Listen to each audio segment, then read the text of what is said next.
Hey, what's up, guys? It's DarkArmedDuelist, and today I'm doing some dice roll test hands. So I'm really excited to see you guys because this is actually suggested to me by one of my patrons, Izzy. And this deck is a really interesting deck that revolves around complete chance, because the main focus of the deck is using cards that have dice roll effects, which is super cool, especially being able to summon out some cards like Orgoth, the Relentless Duke Devlin's Ace Monster. So without further ado, guys, don't forget to like, comment, subscribe, hit the bell there so you can come part of notification squad, and definitely check out the Patreon down in the description below for all those awesome rewards, like getting your name screwed every single video, getting assigned cards in the mail, and even getting to request a deck profile every single month to your patron along with test hands. So without further ado, let's get straight on into this, and definitely give Izzy some love down in the comments down below for suggesting such an awesome deck. This deck is actually really fun. So you guys know the rule: we got to pile shuffle the deck so we don't brick. That is dad rule number one. I'm really excited to show you guys this deck because it is very interesting, because it plays so many different dice roll cards, and it's super easy if you can get Orgoth the Relentless into your hand to be able to summon that card out to your side of the field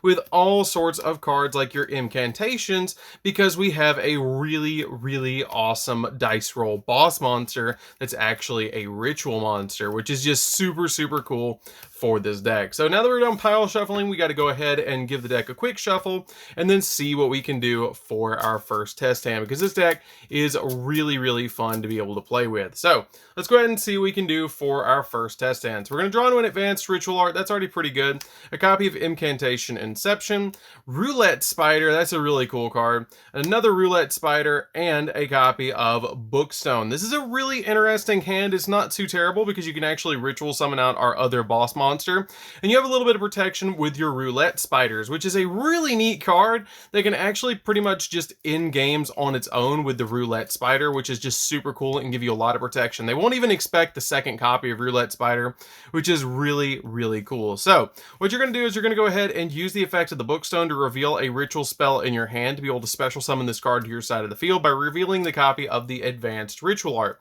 Now once you do that, you're going to go ahead and search the deck for another incantation, which is going to be a copy of our Talismandra, so we can add a ritual monster from our deck to our hand. Now our dice roll ritual monster boss monster is our Dark Master Zork, which is a really cool thing to be able to play this card in a deck.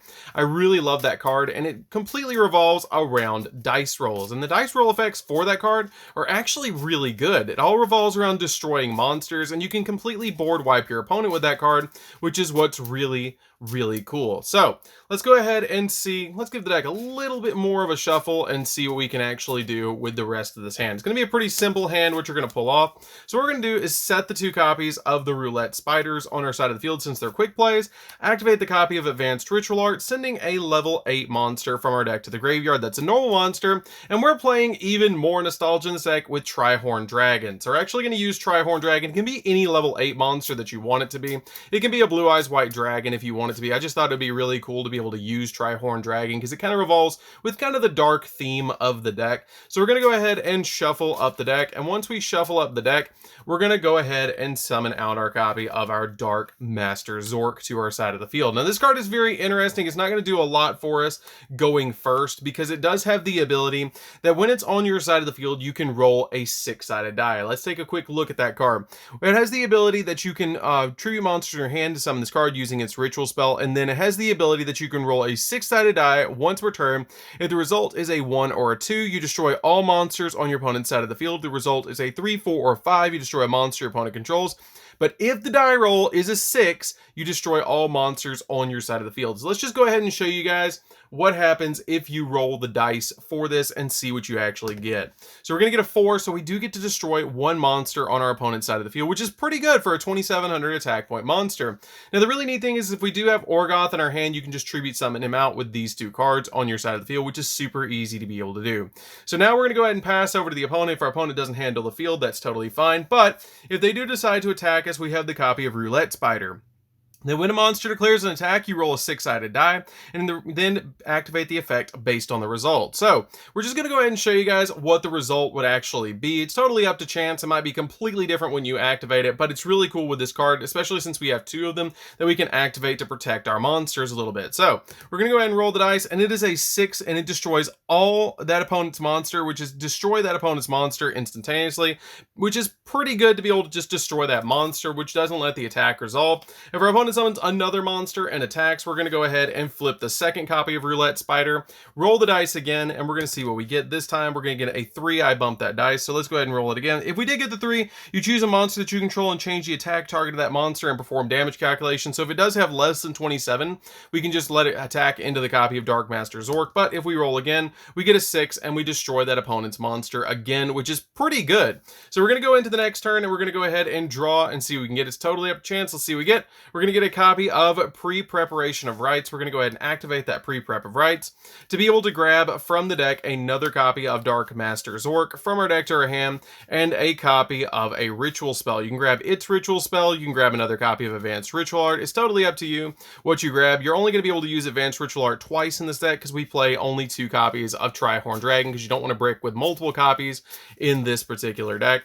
So we're going to go ahead and activate the effect of our Dark Master Zork, and we're going to go ahead and roll the dice again. Now let's see what we can get. We're going to get a 1, which is going to destroy all monsters our opponent controls, which is pretty good to help us go in for an OTK. We're going to activate the copy of Advanced Ritual Art, sending from our deck to the graveyard the copy of Tri-Horned Dragon, which is right there. That was pretty cool. We're going to go ahead and shuffle up the deck, and then summon out our second copy of Dark Master Zork, going in for 27 and 27, which is pretty good to be able to go in for game, almost with just these 2 monsters. So we're going to go ahead and pass again. If our opponent lets us go, we're going to go ahead and draw into a Diced Dice. Diced Dice is a really neat card because it has the ability that you can roll a 6-sided die, and if the result is a 1 or a 6, you get to add a monster from your deck to your hand that has a dice roll effect. So we're going to go ahead and roll again, and we're going to roll into a 3. Now we do get another chance to be able to roll, but if we roll into a 2, 3, 4, or 5, you have to place this card on top of the deck. If you roll into anything that's a 1 or a 6, then you can add this card back to your hand, making it so that you don't brick. So we're going to go ahead and roll it again, and we're going to roll a 2, so this card unfortunately does go back to the top of the deck, but you have the copy of Dark Master Zork that we can roll, and we destroy all monster opponent controls again, going in for 27, which is pretty cool. So we go in for game again, 27 twice. So as you guys can see, the deck is really good. It's functional. It works really well. The nice thing is you don't really need the extra deck all that much. A card I did consider putting in the deck was Pot of Extravagance in this build, but I didn't feel like I needed it all that much because of the other draw effects that this deck actually has. You can play it in the deck if you want to, and play it very easily in this build, but I ended up with Orgoth's ability to be able to draw 2. I ended up not playing it, so that it is something if you guys want to change it out, you can change it out. So let's go ahead and shuffle up the deck again and see what we can do. I will say you really don't need an extra deck for this deck, which is what's really nice.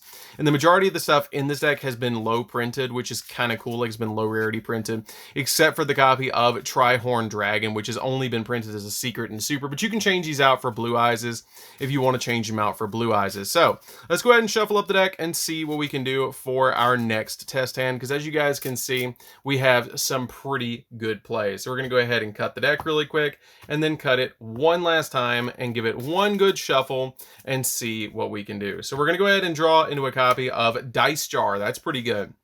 This card can win games pretty much on its own. We're going to draw into a copy of Dark Master Zork. Advanced Ritual Art, we already had the play to summon it. A copy of Candle, and a copy of Incantation Inception. So let's go ahead and see what we can do with this hand right off the bat. You can go ahead and just set the copy of the Dice Jar on your side of the field, which is a really good card to be able to just set to your side of the field. Then if you'd like to, you can go ahead and reveal the copy of our Candle to be able to summon it to our side of the field, with the copy of Advanced Ritual Art being revealed to be able to put a copy of Talismandra on the field to add another ritual monster, which is going to be our copy of Dark Master Zork. Or you can actually search your copy of a different ritual monster, which is our copy of Chalice Slime, which is going to get us her cards that we need from our deck to our hand. We only play the one Chalice Slime, but it is searchable off the copy of Talismandra, which is kind of cool to be able to just immediately put that card on your side of the field. So let's give the deck a quick shuffle and see what we can do. So we're going to go ahead and pass over to the opponent. If they do attack into the copy of Dice Jar, this card has a very neat effect for a dice roll card, and it actually kind of is a little bit broken because it has the ability that when this card is flip face up. Both players roll a 6-sided dice one time. When they roll the 6-sided dice, the player that wins that dice roll, or the player that loses the dice roll, takes 500 life points times the number, equal to the number of his or her opponent's dice roll. So for example, if I roll a 4 and you roll a 1, you're taking 2,000 points of damage. However, if I roll a 6, then you take 6,000 points of damage, which is kind of cool. I like that ability a lot because if the winner rolls a 6, then the opponent takes 6,000 points of damage. So we're going to roll the dice again. Let's use a different dice. Let's go ahead and use the copy of the Critias dice. I want to use that one because that's Joey's dragon, which is kind of cool because a lot of his stuff had to do with dice rolls and coin flips and stuff. So we're going to go ahead and roll the dice for us, and it's going to be a 3. We're going to go ahead and roll that again since we touched it. And we're going to go ahead and get a 2 for us, and our opponent is going to get a 6. So we take 6,000 points of damage. It could have been completely the other way. It's totally up to you guys, but that's pretty cool to be able to just do that. And both of these monsters would probably get destroyed on our side of the field as well. So we're going to go ahead and pass over back to us and draw for turn, which is a copy of Bookstone. Now we're going to use the copy of Bookstone to be able to reveal a ritual spell in our hand, put this card on our side of the field, and it's going to let us special summon out another monster to our side of the field. We're going to summon out the other copy of Talismandra, and we're going to really go in this turn to be able to end the game a little bit if we didn't already lose off that copy of Dice Jar, or if the opponent had 2,000. It's totally up to you who went first for that dice roll. So we're going to go ahead and shuffle up the deck and see what we can do for the rest of this hand. Now you have the copy of Chalice Slime that you can use in your hand to be able to discard a card from the hand to be able to just immediately summon out a copy of your Chalice Slime, or not Chalice Slime, but get a copy of your Talismandra on your side of the field, or Candle, depending on which one that you want to summon. You've already got the copy of Candle's, or the copy of Talismandra's effect that's activated in Bookstone, but you still have Pencil Plume and your copy of Candle that you can get off the copy of Chalice Slime. So we're going to go ahead and reveal this card in the hand to be able to discard a card, which is going to be our copy of Incantation Inception, to be able to summon out to our side of the field our copy of our Candle, which is going to then get its effect off to be able to search a ritual spell, which is going to be our copy of Contract with the Dark Master in our hand. Or you can grab a different one and you can grab another copy of Advanced Ritual Art to be able to thin the deck out just a little bit more, which is going to help out a lot to be able to just activate both of these on your side of the field. Activate them one at a time, make sure, because you can only activate them one at a time, but we're going to activate the copy of Advanced Ritual Art to be able to send Trihorn Dragon from our deck to the graveyard, and then we're going to summon out the Dark Master Zork to our side of the field. And once we summon Dark Master Zork, you can then use his ability. Roll the dice, because we have this other one in our hand that we can use in just a second. We're going to roll the dice and get a 5, which is going to destroy one monster on the field. That was very close to destroying all our monsters, but we didn't destroy all of our monsters. We destroyed just a single one of our opponent's monsters. Use that second copy of Advanced Ritual Art to be able to summon out another copy of Dark Master Zork by sending from your deck to the graveyard the copy of our Trihorn Dragon. I love that you can actually play Trihorn Dragon in here. That's just so cool. That's like one of my favorite like vanilla monsters in the entire game. I really wish they would give it its own archetype, but we're going to summon out the Dark Master Zork, and we're going to roll the dice again, hopefully not getting a 6. This is one time you just don't want to get a 6, and we're going to roll and get a 6 and destroy all of our monsters. No, that's unfortunate, but that's okay. So let's go ahead into the next test hand, because at that point, when you do get the effect of Zork, that's just kind of a thing that you run with this deck, that it is a chance when you roll the dice in this deck. So that's very important to keep in mind as you play this deck. You do have cards in the deck that will actually stop that from happening, though, which I want to show you guys that really quickly, called That 6, because that 6 will actually make it so that won't be a 6, which is kind of neat.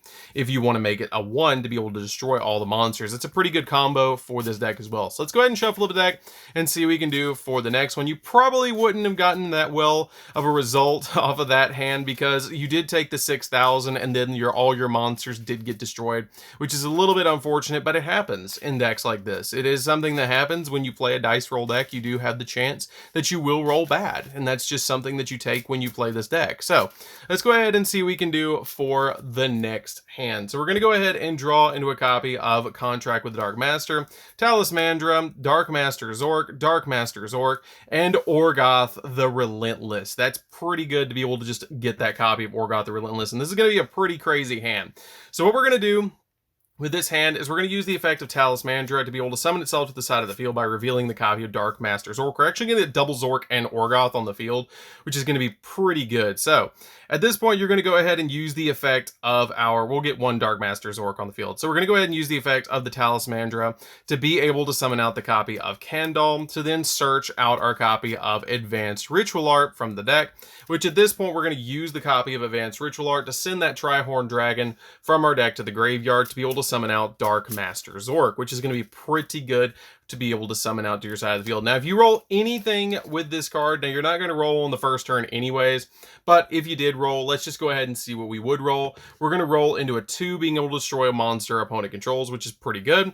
And then we're going to go ahead and tribute summon out this copy of Orgoth the Relentless. Now, Orgoth the Relentless is an insanely powerful dice roll monster in this deck, and the reason I wanted to show you guys that, and the reason I played Dark Master Zork beside it, is because they work really well together, because you can basically use the incantations on your side of the field to be able to tribute to summon out your copy of Orgoth, which is pretty good. Now, Orgoth has a very unique effect when it comes to a monster. When it's on your side of the field once per turn, you can roll 3 6-sided die, and when you roll those 3 6-sided die, depending on the result of the monsters, or depending on the result of the die, depends on how many attack points he gains times 100. So if I roll 3 5s, he gains 1500. But if 2 of the results are the same, then he gains different abilities, from this card can't be destroyed by battle-like card effects until the end of your opponent's turn, to draw 2 cards to be able to attack directly.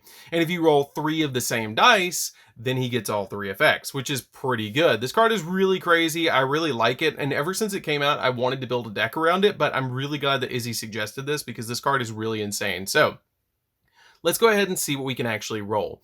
So we're going to go ahead and roll not all of them at once. We're going to roll 1, which is a 5. We're going to roll again, which we got a 4. And hopefully if we get a 4 or a 5, then we can actually get we can get one of the 2 effects, which is going to be he can attack directly. And the last one is going to be a 5. So he could actually attack directly, which is pretty good. He'd go up by 1,000 and 1,400, going up to 4. He'd be right at 39, because he's already at 25. So that's pretty big to be able to attack directly with a 3,900 attack point monster. That's pretty good. Like, that's a big boss monster on your side of the field. So we're going to go ahead and pass over to the opponent. When they pass back to us, we're going to go ahead and draw for turn, which is going to be a copy of Manju that we're going to draw this time. We're going to normal summon the Manju out to our side of the field to be able to grab another copy of Advanced Ritual Art from our deck to our hand, which is going to super help us out, because we can just go ahead and ritual summon if we want to into the copy of Tri-Horn Dragon. Now, I will be taking a little bit of a kind of interesting play. We're going to go ahead and use the effect of Orgoth, because if we do roll a 1 or a 2 that's a pair, he can't be destroyed by the effect of Zork, which is going to be pretty good if we roll a 6. So we're going to roll again. We're going to roll a 1 this time. We need to roll one more 1 or a 2. We're going to roll into another 1, so he's actually protected from Zork, and we're going to roll one more. It was almost all 3, but we rolled a 2. That's okay, though, because he does gain that ability that he can't be destroyed by card effects. This deck is so exciting to play. It's so super fun. So we're going to go ahead and use the effect of Zork this time. Let's use the Timaeus dice, because we're going to use the effect of Zork, and we're going to roll into a 5, which is going to destroy a monster opponent controls, which is pretty good. And then we can just go ahead and ritual summon out the other copy of Zork by sending the copy of Tri-Horn Dragon to the graveyard.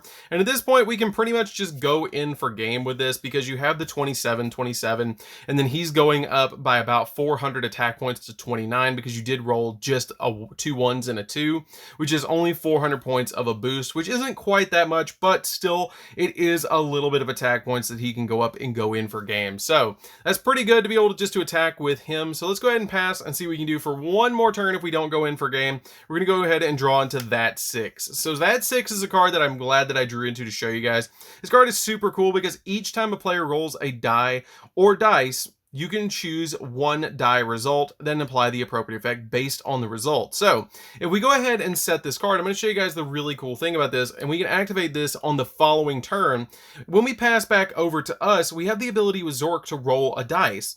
So we roll a dice and say we get a 6, we can actually change the 6, because if we roll into a 2 4 6, we can treat the result as a 1, which will destroy all monsters our opponent controls, which is pretty good. I really like this effect for Zork. It helps out a lot because it basically guarantees that he's never going to have a bad roll, and I really like that. And also, with Orgoth, since you roll all 3 of the dice at the same time, you roll a 6-sided dice 3 times. Each time a player rolls a dice, then you can choose one of the results, which is pretty good. So you roll all 3 dice, and then you pick a result, which is kind of cool. So we rolled a 6, we roll a 1, and we roll a 2. We can actually change this one to a 6, or we can change this one to a 1. It depends on what you want to go for with this lineup. If we change it to a 6 instead, then you have the ability with your Orgoth to be able to attack directly with a monster that has roughly 3,900 attack points, which is pretty good.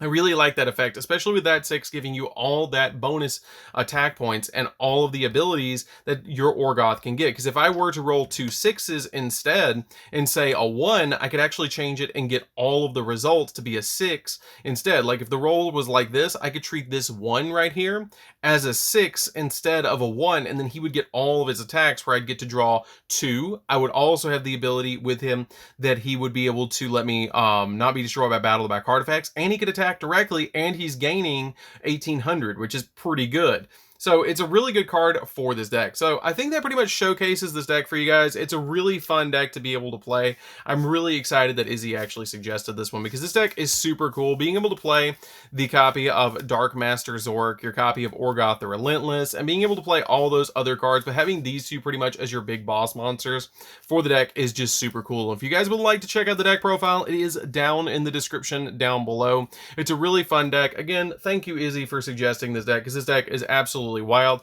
And the really cool thing about this deck is you don't even need the extra deck. I just basically use it in here for utility because the incantations kind of lock you out of the extra deck, so you don't really need it. So that's it for this one, guys. Don't forget to like, comment, subscribe, hit the bell there so you can become part of Notification Squad, and we'll see you guys in the next video. See you later, guys.